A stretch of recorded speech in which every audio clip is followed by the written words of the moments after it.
Bia, você se apresenta? Sim. Usa o microfone para ficar melhor.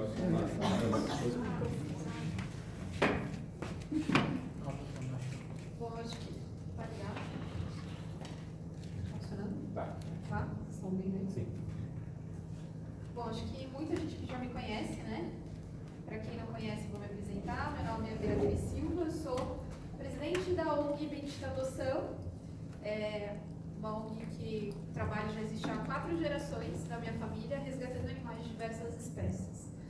Ao contrário da maioria das pessoas que se tornaram veganas ao longo da vida, eu não tive escolha, né? Eu já nasci, minha mãe já veio a 4ª geração de uma família vegetariana, minha bisavó ovo-lacto-vegetariana, meu avô ovo-lacto-vegetariano, minha mãe nasceu ovo-lacto e eu já nasci vegetariana estrita, né? Eu falo que eu não nasci vegana porque eu acredito que o veganismo ele não é necessariamente uma coisa, uma ação de nascença, uma coisa que você adquire a consciência. E eu me descobri, assim, vou fazer uma apresentação rápida porque os meus slides também não vão durar muito tempo. E eu me descobri como vegana de fato, uma historinha básica, quando eu tinha por volta de 5, 6 anos. Antes disso, eu nasci vegetariana estrita, né? Não comia nada de origem animal. Mas por que eu me descobri só aos 5 anos de idade? Porque foi quando um momento decisivo da minha vida, quando eu estava numa festinha de escola e via que todas as crianças comiam coxinha, bolinho de queijo, essas coisas, e eu fui criada, né, num sistema que minha mãe proibia esse tipo de alimentação e eu a questionava. Eu falava, por quê? Por que eu não posso comer essas coisas, né? Por que eu tô fora desse padrão alimentar? Todo mundo tá comendo a coxinha, eu tinha 5 anos, festinha da escola, eu também quero comer a coxinha. E minha mãe, ela não é o tipo de vegana que tem paciência de explicar, ela é uma pessoa muito incisiva, ela não é aquela pessoa que torna você, que tenta acariciar com as palavras, ela é muito direta e reta. Então ela chegou num determinado momento da minha vida e falou, você quer tanto comer uma coxinha? Tá aqui a sua galinha, tinha uma galinha na época chamada Mônica. Ela colocou a Mônica em cima da mesa e uma faca do lado e falou, mata a Mônica que você come. Eu faço a coxinha pra você sem problema nenhum. E naquele momento, com 5 anos de idade, isso foi muito chocante pra mim. E eu digo que aí eu entendi o que era ser vegana e o que era, de fato, o veganismo.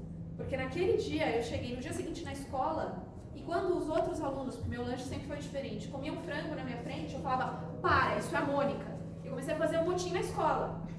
Ali eu entendi que eu era vegana, ali eu entendi por que os meus pais eram ativistas, por que eu era ativista. Porque até então eu só seguia a dieta que a minha mãe passava pra mim, não tinha um sentido. Aos 5 anos passou a adquirir sentido. E isso foi a causa da minha vida, porque agora eu tinha que militar, eu tinha que explicar pra todo mundo que aquilo era a Mônica, porque eu não tinha essa associação antes. E as pessoas tinham que entender que a Mônica era um indivíduo, que eles não deveriam comer esse indivíduo, que ele é errado, não é ético. Pois bem, anos se passaram, meu trabalho continua, a gente tem a ONG, resgata animais de diversas espécies, e quando eu digo diversas espécies, são muitas mesmo, desde pequenos primatas até bois, cavalos, enfim. Um trabalho muito difícil, um trabalho muito individual e etc. E a gente se depara com diversas dificuldades. Dentre elas, a maior dificuldade, sem dúvida nenhuma, é conseguir patrocínio quando as pessoas que te procuram para oferecer patrocínio, ajuda ou divulgação estão diretas ou indiretamente ligadas a algum tipo de exploração animal. E a partir do momento que você nega, porque o seu cunho de trabalho é abolicionista e não bem-estarista, você recusa esse tipo de patrocínio e certamente as dificuldades são muito maiores. Então as coisas se tornam mais difíceis. Daí falando justamente sobre ética animal, abolicionismo, e depois de me apresentar brevemente um pouquinho para vocês, eu vou falar justamente sobre como o veganismo estratégico hoje é uma ferramenta de autopromoção, porque é isso que ele se tornou. Hoje existe uma barganha, até para ONGs e santuários que querem receber algum tipo de colaboração, etc., divulgação, é uma barganha. Eu até coloco no meu blog que tem 1 milhão de seguidores, mas eu vou lá, tiro umas fotos com seus animais, sabe? As coisas, elas são muito superficiais, elas são rasas, elas são vazias e elas têm sempre um cunho de capital por trás. Que não necessariamente visa alguma atividade que liberte os animais de fato. E isso, para mim, é um dos maiores fatores complicadores. Por isso que eu coloquei aqui, quando a promoção pessoal e o lucro estão acima da ética. E, infelizmente, essa é a realidade. Então, sabendo a gente que o veganismo é um posicionamento ético pelos direitos de animais não humanos, que visa abolir presente em nosso cotidiano em prol da libertação animal?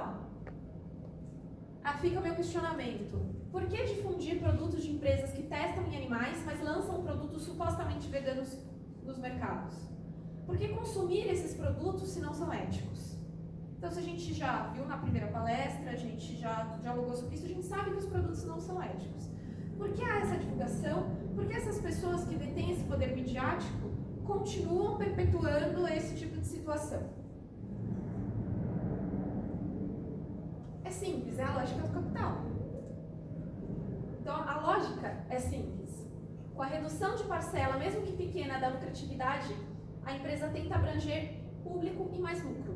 Então, eles veem que o vegetarianismo tem crescido, não vou nem citar veganismo, vou falar de vegetarianismo. Eles veem que o vegetarianismo está crescendo, que muitas celebridades estão aderindo, e eles começam a lançar produtos, a Seara e tantas outras marcas começam a lançar produtos supostamente veganos. Então, com o crescimento do veganismo, se observa recursos de um público-alvo. Não se propõe uma mudança ética na empresa, mas sim produtos supostamente éticos. Óbvio, se as empresas quisessem realmente lançar e mudar seu sistema ético de trabalho, etc., eles fariam uma nota pública, eles fariam uma divulgação, nossa empresa não faz mais testes em animais, estamos mudando para que possamos alcançar. Não existe isso. Eles lançam um produto justamente para atingir os 2%, 3% de públicos que eles perderam, acabaram por perder, e diminuindo sua margem de lucratividade. Enquanto a lucratividade aumenta, o dinheiro dos veganos, sustenta que a empresa que não se propõe a mudar eticamente continue explorando animais direta e indiretamente, aumentando sua margem de lucro anual. Mas sabendo que isso não é ético, por que temos selos veganos envolvidos e influenciadores veganos envolvidos em tudo isso? Por que nós continuamos, mesmo sabendo que isso não é ético? Pelo mesmo motivo da lógica do capital. Primeiro, selos veganos custam caro. Hoje são verdadeiras empresas que recebem dinheiro para vender o selo. Tem desde as maiores até as menores. O selo custa dinheiro, custa recursos mensais, algumas compram selo, isso não só no Brasil como no mundo afora. Segundo, as empresas patrocinam e presenteiam esses influenciadores que se dizem veganos. Não há ética onde há lucro pessoal envolvido. Então, assim, a ética animal é a última coisa que se pensa nesse caso. Então, essas pessoas elas estão promovendo os produtos para ganhar de alguma forma com isso. É claro, porque até nos links do Instagram aparece lá patrocínio tal empresa. E eles estão se lixando porque isso vai reverberar na vida dos animais de fato. E eles continuam perpetuando mais sofrimento. Vamos deixar claro que o número de ovo-lacto-vegetarianos tem crescido muito, justamente por conta desse discurso falho dessas pessoas que detêm esse poder de mídia e alto número de seguidores, que continuam perpetuando o discurso dos ovos de galinhas felizes, do leite de vacas livres, justamente por conta disso. Daí a gente tem um problema pior ainda, porque, mas eu não consumo carne, mas eu consumo o leite e os ovos. Os animais continuam sendo explorados e mortos de forma direta ou indireta. Então, você muda a cara da exploração, mas você continua explorando. E muitas vezes, muitos desses veganos falam que são veganos, mas abrem exceções aos finais de semana. Tem várias matérias, inclusive de um influenciador vegano que abria exceções aos finais de semana. Ele saiu numa matéria, numa revista, e ele diz na matéria que mas aos finais de semana eu abria exceção para comer a sobremesa que minha avó fazia. Então, quando essa pessoa foi vegana de fato, você entende? Ele continuou divulgando marcas de empresas que testam em animais, que lançam algum produto vegano, porque há patrocínio envolvido, etc. E já se intitulava vegano, já se crescia em cima do público vegano, sempre e com o mesmo discurso de mas aos finais de semana eu abria uma exceção, porque eu gostava de comer esse doce da minha avó. Então, assim, até onde essas pessoas estão trabalhando pelos animais ou eles estão trabalhando em prol de algum lucro pessoal, de um benefício próprio? É muito complicado isso, Vocês viram aquela blogueira, acho que era da Inglaterra, vegana, que o pessoal pegou ela nas férias comendo peixe. Ela era produtiva, Então, daí pegaram ela comendo peixe, filmaram, fotografaram, jogaram na rede, ela pediu desculpa. Ela nunca foi vegana de fato, O máximo que acontece com alguns deles é que eles são no máximo vegetarianos, eles seguem uma dieta, eles não seguem uma ética animalista, é muito longe disso. identificam esses influenciadores veganos? Eu fiz aqui um sistema de como identificar, porque é muito fácil, porque eles seguem um padrão e é muito fácil identificar. Então, assim, esses influenciadores, eles falam muito de dieta à base de plantas, porque realmente eles seguem uma dieta, eles não são veganos, eles não entendem nada de ética animalista, né? Eles têm pouco conhecimento da ética dos produtos anunciados, né? O veganismo deles geralmente é elitista, os produtos são caros e inacessíveis, tipo receitas com mirtilos, sabe? São coisas que são difíceis de chegar na realidade de muitas pessoas. O discurso deles é raso, geralmente eles não têm conhecimento de causa, conhecimento teórico, né? É um discurso pobre, né? É um discurso raso e anti-luta interseccional. Então, por exemplo, se você fala de feminismo para eles, muitos deles são muito machistas, mas quando você fala de feminismo para eles, por exemplo, que a gente tem que interrelacionar as atividades, porque afinal de contas, as fêmeas vacas leiteiras são tão exploradas quanto mulheres, enfim, e a gente tem que relacionar essas lutas, eles desprezam. Ah, meu negócio são os animais, é isso que eles falam, o discurso é raso e anti-interseccional, eles não admitem que haja essa conexão com outras lutas, né? Fotos de comida frequentes com receitas de produtos não éticos, isso é muita Unilever principalmente, difundida. Todos os produtos têm que ser muito parecidos com carne, é uma obsessão. Você percebe que esses influenciadores, eles têm uma obsessão que tudo que eles produzem ou fazem seja muito parecido com carne, seja muito parecido com queijo, é quase uma obsessão pelo sabor do produto de origem animal, né? Como se não houvesse outra forma de reeducar o paladar, tem que ser muito parecido. Olha esse hambúrguer, ele está parecendo mesmo uma carne, é uma obsessão. Geralmente são veganos há pouco tempo. Eles não têm um processo longo de histórico, nem de causa, nem pelo veganismo, mas eles admitem e dizem o tempo todo que eles estão ali lutando pelos animais, né? O discurso é repetitivo, sempre, o mesmo discurso. Eles dão muitas palestras, a maioria pagas, e o discurso é sempre muito repetitivo. Devemos alcançar pessoas sem ser radical, aquilo que o Matheus falou no vídeo dele, né, do veganismo radical. Estamos salvando mais animais com esse produto. Ou seja, a gente tira a faca do pescoço do boi, mas a gente coloca na cabeça do coelho, que vai ser testado até a morte. É basicamente isso. Consuma produtos de origem animal sem sofrimento, né? Dos ovos de galinhas felizes, enfim. E abate humanitário. As palestras deles geralmente são sempre pagas, eles estão sempre divulgando e patrocinando, né? Os cursos que eles fazem sempre são pagos, eles sempre vendem livros e materiais produzidos por eles. Então, o conhecimento deles sempre tem um preço e um código de barras. Então, é muito fácil. Com esses itens aqui, vocês identificam facilmente quem são os influenciadores que prestam esse desserviço para a causa hoje em dia. E aqui, já encerrando, né? A lógica do crescimento desse veganismo justifica qualquer exploração que a empresa realize com animais pela desculpa de estamos crescendo, isso vai mudar, né? Mesmo sabendo que isso é uma falácia, eles ainda insistem, persistem e perpetuam esse discurso o tempo todo. Quando uma empresa quer mudar para atingir um determinado público, se propõe a mudar de fato desde a base exploratória.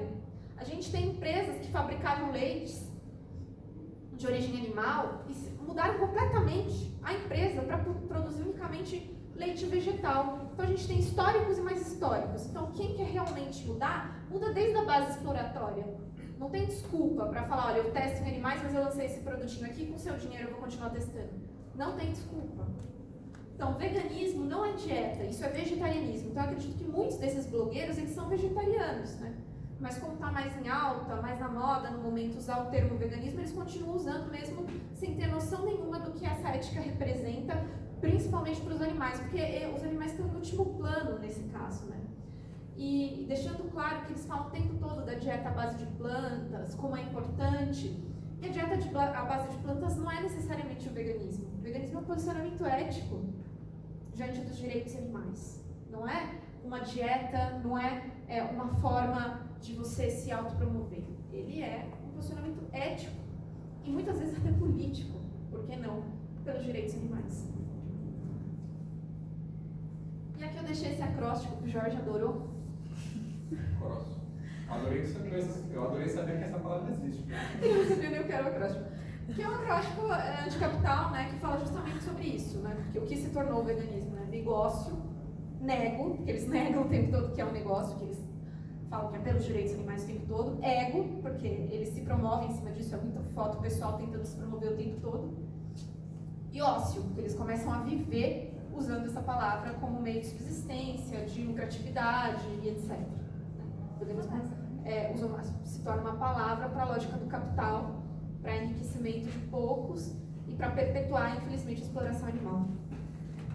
Então é isso que eu ia falar para vocês e agora vamos abrir para conversar um pouquinho. Eu falei que era rapidinho porque são poucos slides. Valeu, Pia. Vamos já... assim, ninguém gostou da palestra, talvez por bater palmas.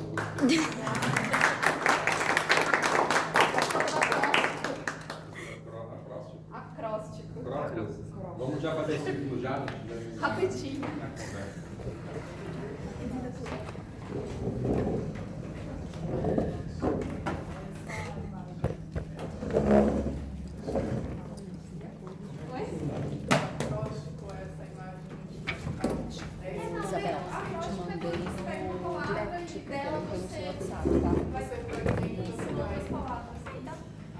Pode fazer com nome, com qualquer outra palavra. É uma dissecação, basicamente. Ou seja, nada a ver.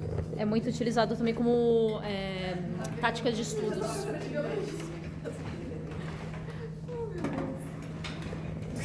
Vamos lá, sintam-se à vontade para perguntar, falar. Dúvidas, sugestões, reclamações, é o Jorge que é o responsável. Por e-mail, tá, gente? Se quiser. Quem começa?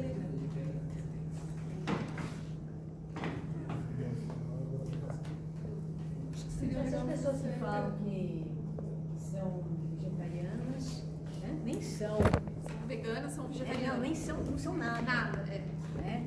Porque não é, porque se você se alimenta de animal uma vez por semana, no final de semana, você não é vegetariana.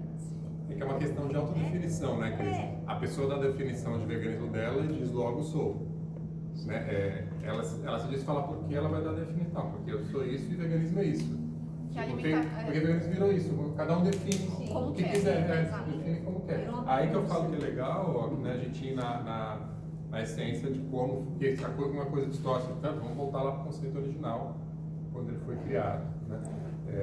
Porque hoje é isso, a pessoa define se vale a empresa que testa ou não, se vale multinacional ou não, se vale comer de vez em quando. Exato. Né? Esse comer de vez em quando se define como vegano, Exato. como influenciador vegano. Já se definia Mas como era a receita da avó, aí... Tinha memória afetiva, Aí pode, memória afetiva, paladar e daí... Na definição de veganismo dele tá valendo. Tava valendo. É uma falta de informação sobre veganismo absurda, né? Para mim é falta de reflexão sobre a educação, primeiramente, né? Porque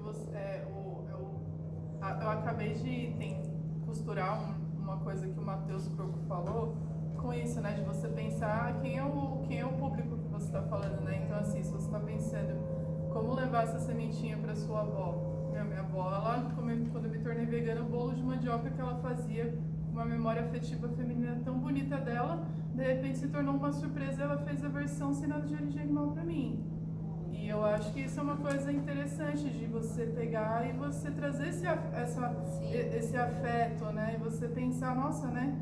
Teve uma troca interessante, mas você não pensar nem nesse público, né? Sim. Como você refletir sobre, é um exercício de educação, né? De você se colocar nesse lugar de ser semente. Acredito que seja uma coisa importante. Tem uma pegada, né, dos bem-estaristas, eles pegam com um discurso raso, né, com um argumento raso, que é a questão de não dá para ser agora, não dá para falar de libertação animal agora, é utópico, né, utopia de falar, então tudo é processo, né? Então eles confundem o processo individual, né, daquela, né, de você está abordando, né, para ele sobre o veganismo, ele vai ter um processo dele, né? Um processo dele. Agora, tipo, como ativista vegana, de você falar que isso é um processo, né? Você está servindo o quê? Ao animal não é, né? A ética animal não é. Os animais, eles acabam sempre ficando em último plano e é muito complicado, porque essa super promoção dessas indústrias e dessas ONGs organizadas com indústrias para colocar os animais objetificados de uma segunda forma menos pior, que eles consideram menos pior, né? Dos ovos, do leite orgânico, etc., que é um mercado que está crescendo, né? E ainda é um mercado super caro, traz mais sofrimento e exploração ainda para os animais. Porque nós temos galinhas resgatadas da metodologia que eles acreditam que são os ovos de galinhas felizes. Nós temos vacas resgatadas do leite do livre em campo. Então não tem nada de bonito nisso, não tem nada de ético, não tem nada de sofrimento menor. O sofrimento é igual, a exploração é a mesma, né? Só é uma máscara mais bonita para a indústria vender mais caro. Porque esses produtos, eles têm o triplo do preço. Que entra aquela questão que eu estou falando, né? Ovos orgânicos. E aquela empresa que estava então sentindo, né, no bolso, ela com isso ela vira, em vez de agora estar sendo vítima de boicote, né, que é o que a gente queria, ela abre um nicho onde ela tem um mercado, uma margem de lucro muito maior do que os outros produtos da lucro. E é por isso que o boicote é necessário. E é por isso que também o boicote é necessário em todos esses âmbitos e a não elevar também o ego, mais ainda dessas pessoas que detêm esse poder de mídia, que se tornaram veganos e viram que é altamente lucrativo se você investir no veganismo como um influenciador digital. Né? Essas pessoas, elas não podem crescer dessa forma como elas têm crescido. Inclusive com o apoio, às vezes, de algumas ONGs e santuários que aceitam o patrocínio ou a troca deles de divulgação por um pouco de ração, por um pouco disso, por um pouco daquilo, para poder manter o seu santuário, para poder manter a sua ONG. Isso também é um fator muito problemático, porque eles estão ajudando a perpetuar o sofrimento. Então é isso que a gente tem que ter em mente, conscientizar as pessoas. Dá licença, isso é uma conscientização, que se você pega alguém, a parte que nós estamos falando da antroposofia, que é o conhecimento do homem por ele mesmo, e se ele incide, que eles estão descobrindo agora que as crianças devem conviver e viver, escolher o que elas querem fazer, elas vão ter algo perceptual ligado com a alimentação. A parte da alimentação vocês não vão mudar nada, não vão conseguir nunca, porque tem que ter algo alternativo, como nós fazíamos o movimento Arte, Pensamento Ecológico, 18 revistas que eu participei, ir na batalha, fazer sozinho, uma loucura, mas tem que ser feito, porque se vocês necessitarem dessas redes de televisões, algo para se fazer, você vai ver o que está acontecendo de 6 a 9 de junho, todo ano, que está agora, era no Ibirapuera, está algo ligado com a perceptividade de fazer uma alimentação correta. E quem está lá? Está lá alguém que está produzindo carne. Isso é uma loucura. Eu dou uma aula para vocês da parte de Buda de 5.000 anos atrás, que não vai fazer nada dentro do contexto da pessoa. Primeiro, a nossa dentição não é algo, vocês têm algo para agarrar, não tem. Veja o intestino delgado, o nosso é comprido, porque depende de um certo contexto de você desenvolver tudo para que tenha uma alimentação e uma digestibilidade correta. O leão, ele vai, pega e já excreta. Então já é o contexto disso de 38 anos, não. A parte de Buda e depois a antroposofia, que tem essa parte ligada com a educação, que é uma parte substancial de tudo. Alguém mais? Acho que eu te cortei aquela hora, Cris. Isso é só o começo. Não? Isso é só o começo. É que eu falei alguma coisa por cima. Já aconteceu. Quem mais? Alguém Bebida tem alguma alguma coisa? Conversando sobre. Não, só uma colocação que como é tão o foco do estarismo é o mercado, né, é um novo mercado de exploração animal maquiado, né, com selo de bem-estar, com selo de escravidão feliz, abate humanitário, que eles compram, né, essas celebridades. As celebridades já estão compradas há muito tempo. Isso é a parte substancial que nós estamos conversando agora. Se tem Fica uma no feira rastro, de né? produtos orgânicos que é vegetariana, que é vegana, e eles incidem lá, veja só, algo que se vende carne, que diz que é uma carne bem tratada lá num local, não tem. Se você tem o direito de saber sobre si, você não tem médico, não tem ninguém. Você tem algo que chama sociedade vegetariana, não tem que ligar com esse pessoal nunca. Não tem condições. Isso eu vejo há 40 anos. Então, Tanto é que a nossa luta é na sociedade de base. mas não se Né? luta. Não, deixa, sim, de conscientização. Não tem luta. A luta A é conscientização contra. é uma Não, luta. não. A luta é contigo mesmo para não se envolver com essas pessoas. Mas você Esse é o expande, contexto da você vida. expande o conhecimento, você expande. Isso Sim, é uma luta. lógico, mas nós estamos falando sobre isso. As crianças não querem mais saber disso, elas querem saber de alimentação correta, tudo, mas você vê que as pessoas estão entrando dentro de um mecanismo que elas desenvolvem que está acabando. Eles querem podar, mas eles não conseguem. Se você tem consciência, que nós estamos falando do Rudolf Steiner, pô, é outra história. É o conhecimento da vida pela educação e pela cultura disso tudo. Esse é o O abolicionismo relacionamento. animalista está na contramão de tudo isso. Hã? A gente está na contramão de tudo isso. Mas não tem que estar na contramão. Eles que estão na contramão. Não, da contramão de uma atitude não ética que está em vigência. Mas a contramão é deles, não é nossa. Se você tem um contexto da tua vida, você sabe qual é a tua, você sabe qual a tua. Não, na mão deles não. Se você tem conhecimento, você é tua médica, você não tem médico. Essa é a parte da vida. Isso é Rudolf Steiner. Se você estudar um pouco dele, você vai perceber. Então, mas é uma roda, tem mais pessoas, e eu acho que é importante haver A troca de ideias, a troca de ideias, mas também medir um pouco da altura da fala para todo mundo poder se respeitar. Então vamos lá. Mas alguém tem algo a dizer da palestra da Bia? Eu acho que a palestra da Beatriz, ela comprova o que o Matheus fala, que o caminho é o radicalismo. Você comprovou isso, e quando ele diz, de modo muito feliz, que não tem outro caminho, que ser radical é no seu sentido positivo, porque quando você fala de ser radical, você é taxado de uma forma negativa. Então, é o uso indevido da palavra hoje em dia que deu essa conotação, porque radical é a raiz. Radical é você saber o que você quer e perseguir isso do meio ético que lhe diz respeito, mesmo que lhe digam que você é irritantemente ética, que é isso que a gente ouve no nosso meio.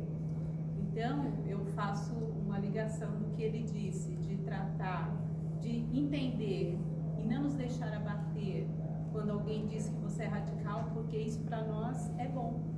Porque você está na raiz daquilo que você acredita e você juntou na sua fala. Não tem meio termo. Existem coisas que não dá para ter bom senso e falar assim, não, eu vou moderar. Existem questões que hoje em dia eu enxergo isso com muita clareza. Eu não pertenço a nenhum movimento, já fiz voluntariado em algumas ONGs bem-estaristas, e quando aquilo me incomodou, eu fui tentar entender. Eu parei primeiro, porque dentro de mim aquilo incomodou. Eu não sabia exatamente o que é que estava me incomodando, mas tudo que me incomoda, eu corto. E aí eu fui procurar entender, conheci esse termo bem-estarista e abolicionista, que até então eu não conhecia, e me aprofundei nessas questões. Então, realmente o caminho é esse.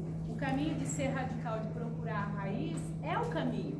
Não é que a gente está inventando, é natural. Eu enxergo isso como algo natural. Então, quando você coloca das empresas, das pessoas, dos influenciadores digitais e toda a estratégia que está dentro desse influenciador digital, eu nunca tinha pensado no que você colocou, que é um padrão. Então eu vou procurar prestar mais atenção e procurar esses sinais de padrão. O que eu já sabia é que era algo ligado ao capital. Isso é muito claro. Então, se não é possível lutar, eu entendi o que ele falou. nós não estamos na contramão, nós estamos na mão certa, então nós estamos chocando com outros interesses. E é isso, então eu acho que ser radical no sentido positivo é isso. A minha história é muito ligada a essa questão, porque foi natural virar radical. Não foi algo assim que eu persegui, foi algo que eu percebi em mim, que chegou uma hora que eu não aceitava mais ser moderado. Porque ser moderado é fácil, é muito fácil ser moderado. É por isso que tem muita gente no bem-estarismo, é muito fácil. Na zona de conforto. E na zona de conforto é muito tranquilo isso. Então, quando você percebe que você não aceita mais isso, é lógico que você vai entrar num grupo, num determinado nicho que é menor. Por que tem tanto dinheiro envolvido no bem-estarismo? Porque realmente é mais fácil lidar com isso. Tem mais gente trabalhando. Eu conheço a estrutura, é fabuloso, é fabuloso. É uma empresa. Tem um mercado. É uma empresa. Então, Por que você conhece a estrutura? a estrutura. Mas você conhece? É uma máfia interplanetária. Mas eles ganham. Então, é assustador. Se for é design de primeira. Dinheiro aí. Uma máfia sim. interplanetária. Você foi voluntária de uma das ONGs que você Sim, trabalhou? sim, Então, e quando você percebe, é o que eu falei, chegou a hora que me incomodou, eu parei e fui tentar entender o que estava me incomodando. E aí, lógico, sabe, e tem gente muito boa que pensa que está fazendo bem. Sim. Existem os grupos que eu cheguei a não colocar aqui, mas nos slides, mas tem os grupos que a gente fala que são os ingênuos, né? Isso. Que eles veem aquilo, eles querem mudar a realidade dos animais de alguma forma, daí eles começam a seguir essas pessoas, eles começam a achar que aquilo é o correto, mas depois muita gente abre os olhos, faz parte do processo, enfim. Só que alguns permanecem porque tem uma afinidade mesmo, né? Infelizmente, muita gente tem afinidade com esse conforto. Acho que ele pediu a palavra primeiro. Sim, acho que na sua palestra ali nos slides você fala a respeito do consumo de produtos de empresas não éticas. No caso, esses produtos A Unilever e tal. Unilever, Danone, Ah, e você classifica elas não éticas devido aos testes, correto? Aos testes, exato. Exato. Assim, no caso da Silk, que são os leites vegetais que mais ganharam nome através dos veganos, ela já era de uma multinacional de laticínios dos Estados Unidos, antes de ser comprada da Danone, porém não fazia testes. Mas ela era uma empresa mega dos laticínios, que escravizava, confinava, molestava as vagas e tudo mais, e aí... Não é uma empresa ética, de jeito nenhum. Eu também não considero que, falando de... essa parte da Bruna, né, vai falar sobre intersecção e tal, mas eu também não considero uma empresa ética que tem algum envolvimento com exploração humana, mesmo que ela não haja com exploração animal. Então, assim, isso eu também boicoto no nosso cotidiano, sabe? Então, se a empresa não é ética para as pessoas também, tá envolvida com trabalho infantil, trabalho escravo, eu também não vou, de alguma forma, corroborar, porque essa questão da intersecção, ela é muito importante. Sim, mas no caso dos leites e outros derivados que começaram a fazer a partir de sojas e amêndoas e vegetais em gerais, foi graças principalmente porque veganos financiados, mesmo sendo de uma indústria não ética como você classificou. O que categorizaria, tipo, opa, essa exploração é não ética, essa empresa é não ética, mas os produtos dela são consumíveis. Essa empresa é não ética, mas os produtos não são consumíveis. Porque, aparentemente, você condena, tipo, o consumo de megas empresas que lançam produtos que sejam testados, mas a gente sabe que, tipo, não só a Silk, como a Alpine, entre outras, cresceram graças a veganos que financiaram, mesmo sendo de empresas... São empresas que eu não consumo. Eu acho que a ética tem que envolver todo, é toda uma questão, é interseccional, é a questão animal, o histórico da empresa. Eu acho que a gente tem que fazer esse trabalho de pesquisa. Assim, eu como professora, para mim é primordial, trabalho de pesquisa investigativo. Senão não me compete usar nem consumir produtos daquela empresa. Acho que tudo isso está envolvido. E também me incomoda muito essa busca por comprar coisas tão prontas como as pessoas têm. Qual a dificuldade de se produzir o leite vegetal em casa? Por que precisa comprar? Eu entendo que algumas pessoas têm essa necessidade, mas assim, a gente também tem uma falta de tempo absurda, né? Eu tenho mais de 300 animais para cuidar sob a minha tutela. Então, se eu consigo produzir um leite de aveia, eu acho que alguém também consegue produzir em casa para tirar um pouco esse consumo excessivo em cima da indústria para poder alimentar cada vez mais o capital, sabe? Eu acho que tudo que a gente consegue banir um pouco o capital e fazer uma produção própria é importante. Então a gente tenta, eu pelo menos tento excluir ao máximo tudo que eu não considere ético em relação aos animais, em relação às pessoas, porque a luta, ela é um todo. E não tem como eu ignorar, né, aquilo que eu falei, que nem o pessoal faz, ignora o feminismo e esquece que as vacas também são exploradas, sabe? Não tem como, a intersecção é muito importante. Então, tem várias empresas que se dizem completamente éticas, para os animais não fazem testes, não fazem isso, não fazem aquilo, mas estão trabalhando fortemente na exploração humana, estão envolvidos com trabalho escravo infantil. Como que eu vou consumir uma empresa dessas? Mas você recomendaria que não se consumisse também produtos no caso, que fosse de empresas que não fazem testes? Não, eu acho que tem que ter esse trabalho investigativo. Eu acho que quando você se propõe a ser vegano na sua vida, você tem que ter esse trabalho investigativo sobre o que você vai consumir. Eu acho que tudo é uma questão de aprendizagem e de investigação. Você não pode chegar e falar, tem um selo vegano, vou acreditar, vou usar. Quantas vezes até eu fui enganada, chego pra Renata e falo, pergunta pra Ariane, porque eu comprei esse produto aqui, que é cosmético, tá falando que não testa, que não tem componentes de produto de origem animal. Daí a Ariane ou outra pessoa vai lá, manda mensagem pra empresa e fala, tal, que ingrediente é esse? Quem são as empresas que fornecem pra vocês? Daí ele fala, não, a empresa que fornece eu não tenho controle. Pô, então eu não quero esse produto. Vocês não têm controle disso? Como é que eu vou consumir? Você entendeu? Então, é um trabalho investigativo. Nossa, é chato, não sei o quê. Faz parte, gente. A partir do momento que você se propõe num movimento, se você se propõe ter um posicionamento ético, o seu trabalho investigativo sobre tudo que você vai usar na vida faz parte desse processo. É quase uma controvérsia, né? Querer ter a comodidade, assim, a qualquer custo, ao mesmo tempo querer revolucionar o mundo. E tem outras questões também envolvidas. Tem várias coisas que a gente tem as nossas limitações, né? Mas eu acho que dentro do possível, a partir do momento que você se propõe a ser vegano, você tem que ter esse trabalho de estudo e pesquisa. Eu acho que assim, a gente tem que aprender a produzir mais e a consumir menos. Então eu sempre sou a favor de produzir mais e consumir menos. Small is beautiful, importância é ser pequeno. Se existe desde a gente, quando a primeira loja de produto natural, como não existia aí no shopping Ibirapuera, foi feito nos abnegados, que tem restaurante vegetariano, vocês são muitos novos, tem toda essa parte do Small is beautiful. O Small is beautiful é algo que chama a procedência daquilo que você vai consumir. Esse é o contexto da vida. Sim, muito importante. Você quer falar isso? Você estava falando de que participou das ONGs bem-estaristas, bem-estaristas. E aí, quando eu cheguei, né, as duas estavam conversando, e aí eu dei uma pesquisada do que era, né? Por você pegar alguém não sabe, você agora sabe. Google. 5 minutos antes eu li ali, e já sei o que é mais ou menos.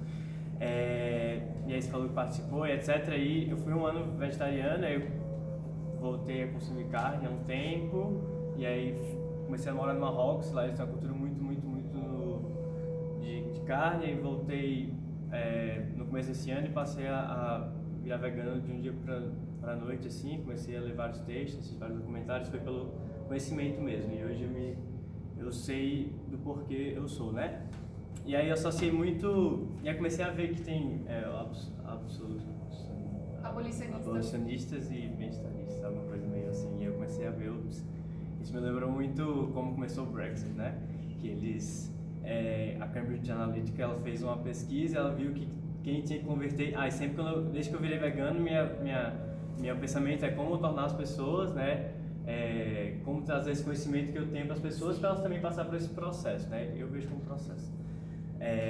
E eu vi que eles focavam não nos extremos, mas nos neutros, né? Nas pessoas neutras, que são aquelas pessoas que iam para o lado do Brexit. E aí eu queria saber qual a abordagem de vocês com as pessoas que... tem as pessoas realmente radicais nos dois lados, assim, mas a gente tem que focar nas que, né, na maioria da população, que era como as outras 20 pessoas que moram comigo, né? E aí eu queria saber como é que é esse processo, e se vocês abordam de um jeito de que as pessoas realmente se sentem convidadas a buscar, entender. Eu sou professora, né? Então eu lecionei minha vida inteira nas regiões periféricas do município de Osasco, minha vida toda, e na educação infantil, ensino fundamental e médio. Então assim, já cheguei a ter turmas de ensino médio inteira, saindo com 35 alunos todos veganos. Então assim, esse processo de conduzir e principalmente de tornar o veganismo acessível, porque é aquilo que eu falei ali atrás, que o pessoal elitiza muito o veganismo. Então, a gente tem o quê? Difundindo no Instagram do blogueiro tal, o leite vegano caro, o leite de amêndoas tal. Isso é caro, isso, sabe? É difícil, é inacessível. Quem mora na comunidade de Jardim Baronesa em Osasco não chega, sabe? Então, a melhor forma que eu tive, eu montei um cursinho pré-vestibular gratuito à comunidade, porque eu parei de lecionar na comunidade, porque eu fui lecionar em uma universidade, uma faculdade. E daí, para me manter dentro da comunidade, eu montei um cursinho pré-vestibular gratuito com alguns professores voluntários, né? Então, todos os lanches eram veganos. E nós tivemos um curso de alimentação vegana sustentável e reaproveitamento de alimentos. A gente está falando de uma comunidade pobre. Então, é importante que essas famílias reaproveitem os alimentos, tenham consciência dos nutrientes que eles precisam adquirir no seu cotidiano e que eles tenham acessibilidade, né? Porque, querendo ou não, o que eu sempre deixei muito claro para eles, a gente gasta mais no açougue ou na feira. São 2 pesos e 2 medidas. Dá para eu atingir um sabor legal, ter uma comida interessante e saudável? Então, assim, essa é a minha forma, como educadora, né? Sempre foi a minha forma de levar o veganismo adiante, né? Quando a gente faz as ações dos Dias das Crianças, ainda faço na mesma comunidade, etc. Todos os salgados são veganos, todas as crianças sabem que é vegano, ninguém rejeita, em momento nenhum, eles acham maravilhoso. Eles tinham até aquela coxinha especial aí, e todo mundo vai, todo mundo come, e todo mundo sabe que é soja, que é uma outra proteína, enfim, tem o quibe, etc. E a gente vê que eles se interessam, e as mães falam, pô, o PTS tá mais barato, né? Então, se eu fizer macarronada bolonhesa com PTS, é muito mais barato que a carne moída. Então, pra mim, eu chego em vários eixos aí. Eu chego no eixo financeiro, daquelas pessoas que realmente precisam saber reaproveitar, reutilizar e ter alimentos de melhor qualidade do que não aqueles bolacha farinhenta industrializada, né? E eu chego também na questão da compaixão dos animais, sempre, né? Porque eu acho que é aí que a gente pega as pessoas. Na página da ONG, hoje, a maioria das pessoas que se tornam veganos vegetarianos se tornam vendo os vídeos dos animais resgatados nossos. Então, eles veem os bois, eles veem os porcos. Tem várias pessoas que falam, não, depois da Bebel eu me tornei vegana. Acabou. E a porca, eu acompanho a história dela, não tem a possibilidade de eu colocar um pedaço de carne na minha boca ou nada de origem animal. Então, eu trabalho em diversos meios. Como educadora, dentro da universidade que eu leciono hoje, eu falo de veganismo o tempo todo, porque eu vou falar de educação, então eu falo muito. E é legal que o pessoal está sempre aberto a ouvir. Nunca tive nenhum problema, pra ser sincera, nem nas unidades escolares, nem na faculdade. Nunca tive nenhum problema. O pessoal sempre foi muito receptivo. Então, eu tento sempre levar para essa questão da compaixão, da acessibilidade, da questão financeira, né, da praticidade de se produzir em casa, né, de consumir menos também e produzir um pouco mais, né. Tinha uma comunidade muito grande chamada Comunidade Nelson Mandela. A gente começou um trabalho também dentro da comunidade há anos atrás, de permacultura, para que o pessoal pudesse plantar, comer, enfim. É isso, é difundir conhecimento gratuitamente, não através de palestras pagas. Acho que isso é o foco mais importante, porque o conhecimento ele tem que ser aberto, ele tem que ser público, ele tem que renovar, ele tem que trazer mais pessoas para o veganismo e mostrar principalmente que o veganismo é acessibilidade. Senão as pessoas vão ficar encanadas em ter a grana de comprar o leite vegetal de R$15 no mercado, entendeu? E é isso que a gente tem que desconstruir. Tanto que o que a Bia está falando, a gente até comprova dentro do movimento vegano o crescimento nas periferias. Né? Nós temos páginas hoje, 30 mil, 40 mil seguidores de pessoas que moram dentro de comunidades mostrando que eles comem todo dia. Um discurso abolicionista. Veganos pobres, veganos periféricos. O pessoal. Vegano de quebrada também. Vegano de fantástico. Vegano de Páginas quebrada. Samba vegana também, é bem legal. E fazendo ativismo nas ruas, já houve muitas pessoas que vieram me falar que é impossível ser vegano porque ser vegano é caro. É justamente o que os influencers, essas ONGs, elas passam essa visão para as pessoas, né? De que você só pode ser vegano se você consumir esses produtos tão caros. E não é. E aí, a partir dali, do momento que a gente encontra com essas pessoas, a gente começa a desconstruir, mostrar para elas, indica essas páginas que as meninas falaram. A Bruna tem um trabalho forte com as pessoas em situação de rua. Também tem um trabalho forte dentro das escolas, nas regiões periféricas, nas comunidades, de levar alimentação sustentável, dar cursos, enfim. Ela sabe que a forma de abordar, de chegar nessas pessoas, a forma da gente transformar e trazer é fazer do veganismo de base, de campo. É um trabalho, é um trampo social, sabe? A casa também, né? O Perifa, né? Trabalho educacional. É educacional mesmo, é assim, ó, sabe? Porque tem que desconstruir muita coisa, né? A gente tem que desconstruir muita coisa, né? Muita. Então, mas é possível. A gente não pode, aquela coisa que a Bia comentou de eu ser vegano, eu tenho que ter essa gana por estudar, por pesquisar. A gente também não pode ter preguiça de passar os... Porque às vezes eu vejo vegano falando assim, eu não tenho mais saco pra falar. Não dá. As pessoas me perguntam, não tenho mais paciência. Não é por você que você é vegano. Você está sendo a voz de bilhões de seres que precisam da tua voz. Então, assim, é um trabalho eu vejo assim, é uma responsabilidade que eu tenho por existir neste planeta, sabe? E poder ajudar. Estou tentando fazer a coisa, né? Dar voz a esses seres que não têm. Uma coisa simples, depende totalmente da gente. O episódio que nós tivemos, entregando a marmita que a gente fazia em Osasco também, para as pessoas em situação de rua, fizemos uma macarronada bolonhesa, PTS. Simples, rápido, prático, pá. Vamos entregar nas ruas. Tem um pessoal da igreja que a gente conhece, de uma igreja, que nós não temos, um grupo misto de pessoas, né? E daí o pessoal da igreja chegou e falou, nossa, tá bonita essa comida, tá cheirosa, né? Vocês são de onde? Isso aqui. Eu falei, olha, é uma comida vegana, tá? O PTS, pessoal de uma igreja católica que também faz distribuição em Osasco. Daí eles disseram, nossa, mas quanto sai? Não sai muito mais caro? Daí eu cheguei e falei, não, quanto você paga o quilo da carne moída? Eu pago tanto no quilo do PTS e ainda hidrato rende 2 quilos. E aí? Né? Daí o rapaz da igreja falou assim, será que vocês conseguem ensinar pra gente? Porque a gente precisa economizar. A gente faz entrega quase todo dia de marmita. Se a gente puder usar essa fonte de proteína e realmente for boa, pronto, ensinamos. A igreja agora tem comida vegana quase todo dia. Então, não é porque a maioria deles é vegano nem nada, mas é porque eles viram acessibilidade. Acessibilidade, praticidade, rapidez em construir a proteína de soja no lugar da carne que eles utilizavam, a carne moída que sai muito mais caro. E eles perceberam que é vantajoso. E agora quantas pessoas lá dentro que eles me disseram, não, a gente tá, tô me tornando vegetariano, tô me tornando vegano, num simples processo, uma conversa muito simples. E a gente mudou a vida ali de um monte de gente. Então a gente tá sempre, eu pelo menos tô sempre aberta a dialogar, mostrar, levar e principalmente mostrar a acessibilidade, porque sem isso... Porque teve um momento que vocês falaram assim, vários perfis aí no Instagram, etc, mas todo mundo meio junto. E aí, para quem pode estar em casa, está ali na tela e vai querer procurar, só fala de novo. Mais lentamente, tem o perifa vegana, o periférico, vegano periférico, vegano de quebrada, qual mais? Sapa vegana. Tem o veganos pobres. Os pobres. Movimento afro-vegano também. Movimento afro-vegano. O que mais? O trabalho que a Cas faz. Do perifa vegano. Favela vegana. Favela vegana. Favela vegana, o que mais? Tem perifa vegana. E o perifa vegana, que é o da Cas. Eu acho que é isso. Eu acho que no Brasil 90% da população é pobre. Eu acho que se a gente continuar tentando elitizar o veganismo de mercado, de produtos caros, de sorvete mundo de R$15, a gente não consegue chegar em lugar nenhum. Você acha que a visão abolicionista ela vai contra o mercado, né? Com certeza. Essa coisa de elitizar, essa coisa para mim é coisa de bem-estarista. Anticapital bem-estarista, né? Essa função de fomentar o mercado, né? O que muda o mundo são as massas. Se a gente quer mudar as massas, é um trabalho de base em cima das massas. E a massa é pobre, não é?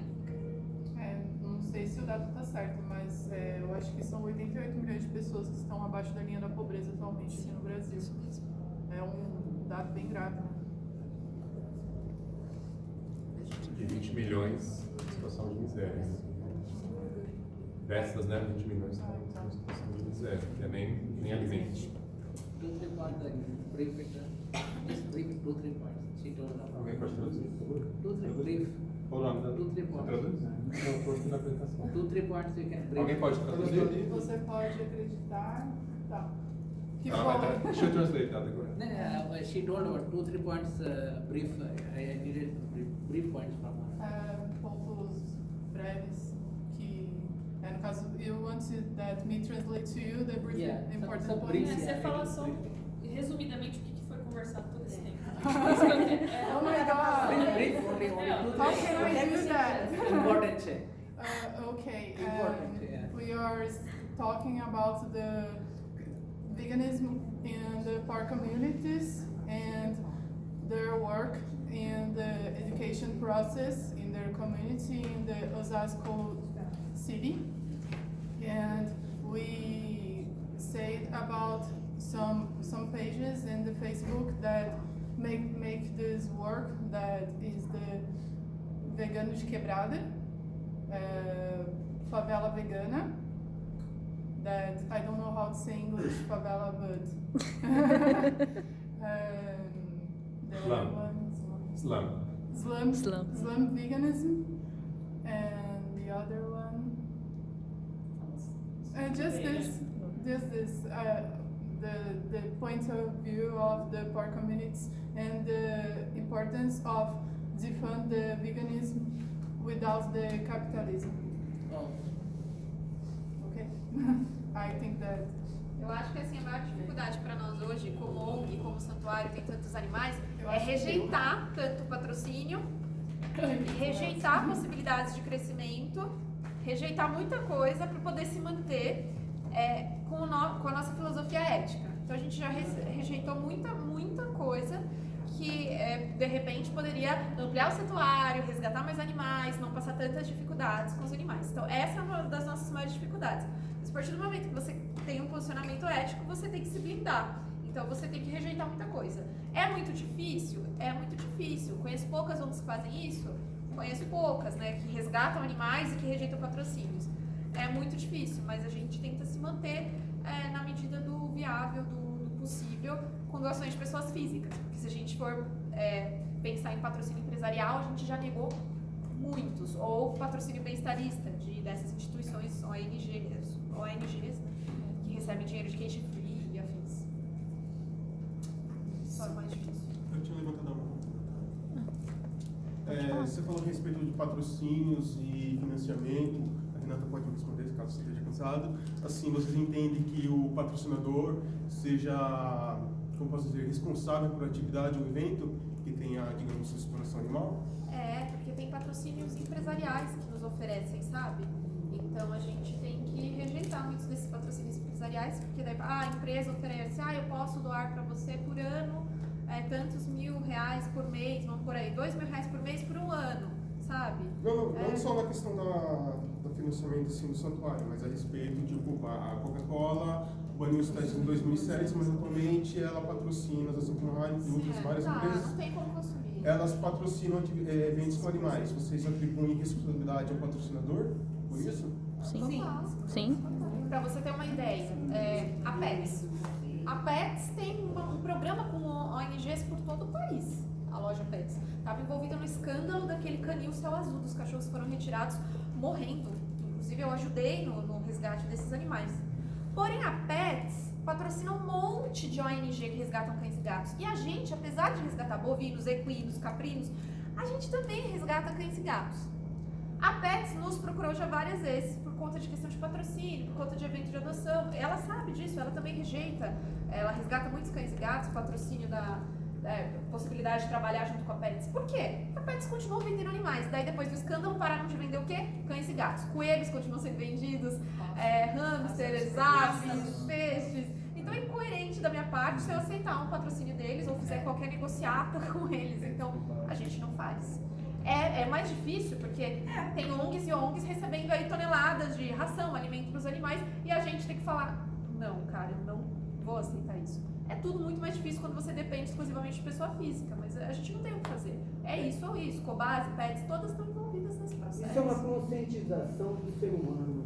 Há 38 anos atrás, quando fizemos uma revista mais louca chamada Transe, um amigo trabalhava na agência Norton. Ele me ofereceu, falou, o ano inteiro a gente é muito amigo, vai sair uma publicidade da Coca-Cola. Sabe quando eu aceitei? Não aceitou. Posicionamento 38 anos atrás. Certo. É muito difícil. Já é mas um tempinho. é questão de escolhas, né? Eu poderia escolher É aceitar. de conscientização. Também. Sim, E é a não- dignidade do ser humano. Exato. E luta por aquilo que ele veio fazer na vida. Se ele é comprado, ele não é um ser humano daquilo que ele se respeita. Exato. Pessoal, acho que deu aí, né, a discussão. A gente vai fazer um coffee break agora, tá bom? Então, a gente